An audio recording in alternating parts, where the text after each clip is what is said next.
కుమారులారా, తండ్రి ఉపదేశము వినుడి. మీరు వివేకమునందునట్లు ఆలకించుడి. సామెతలు 4:1. సామెతలు 4వ అధ్యాయంలోని మొదటి 4 వచనాలలో సొలొమోను మంచి సలహా ఒక తరం నుండి మరొక తరానికి ఎలా అందించబడగలదో మరియు అందించబడాలో వివరిస్తున్నాడు. తన తండ్రి తనకు ఎలా బోధించాడో అతను చెప్తాడు.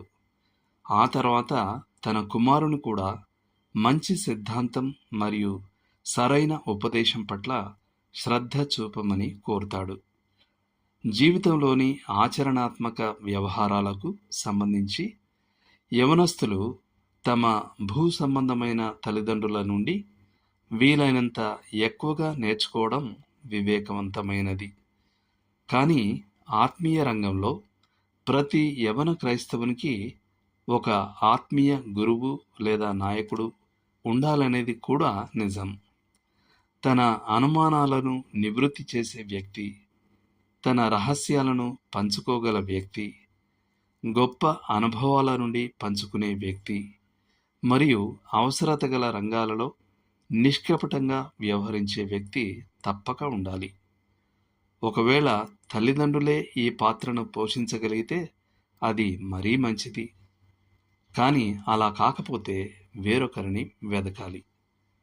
దైవ భక్తిగల పరిపక్వత చెందిన విశ్వాసులు అపారమైన ఆచరణాత్మక జ్ఞానాన్ని కూడగట్టుకున్నారు. నిస్సందేహంగా వారు ఓటములను అనుభవించారు. వారు వాటి నుండి విలువైన పాఠాలు నేర్చుకున్నారు. ఓటములను ఎలా నివారించాలో నేర్చుకున్నారు. యవనస్తులు కోల్పోగల ఒక సమస్య యొక్క అంశాలను వృద్ధ క్రైస్తవులు తరచుగా చూడగలరు మరియు వారు సమతుల్యంగా ఉండటానికి, అహేతుకమైన అతివాదాలను నివారించడానికి నేర్చుకున్నారు. ఒక జ్ఞానవంతుడైన యవన తిమోతి ఒక పౌలు వంటి వ్యక్తితో సంబంధాన్ని పెంపొందించుకుంటాడు. అతని జ్ఞానం మరియు నైపుణ్యం నుండి ప్రయోజనం పొందడానికి ప్రయత్నిస్తాడు.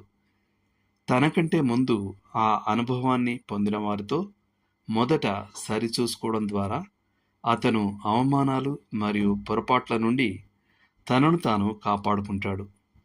వృద్ధాప్యాన్ని తిరస్కార భావంతో చూడడానికి బదులుగా పోరాటంలో పోరాడి మంచి పేరును నిలబెట్టుకున్న వారిని అతడు గౌరవిస్తాడు.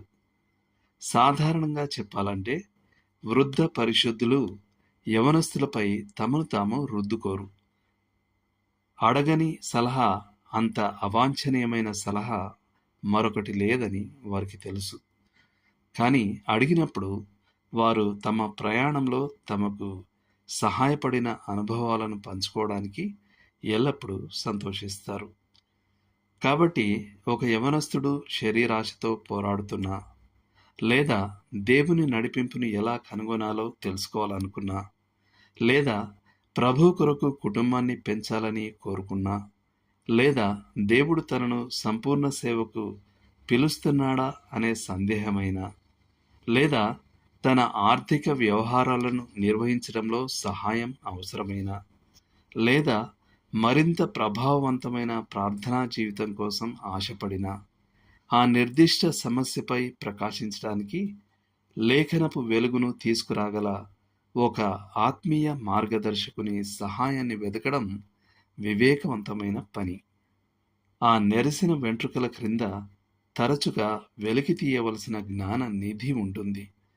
ఇతరులు గడించిన అనుభవాల నుండి మీరు ప్రయోజనం పొందగలిగినప్పుడు కఠినమైన మార్గంలో ఎందుకు నేర్చుకోవాలి? దేవుడు మిమ్మను దీవించును గాక. ఆమెన్.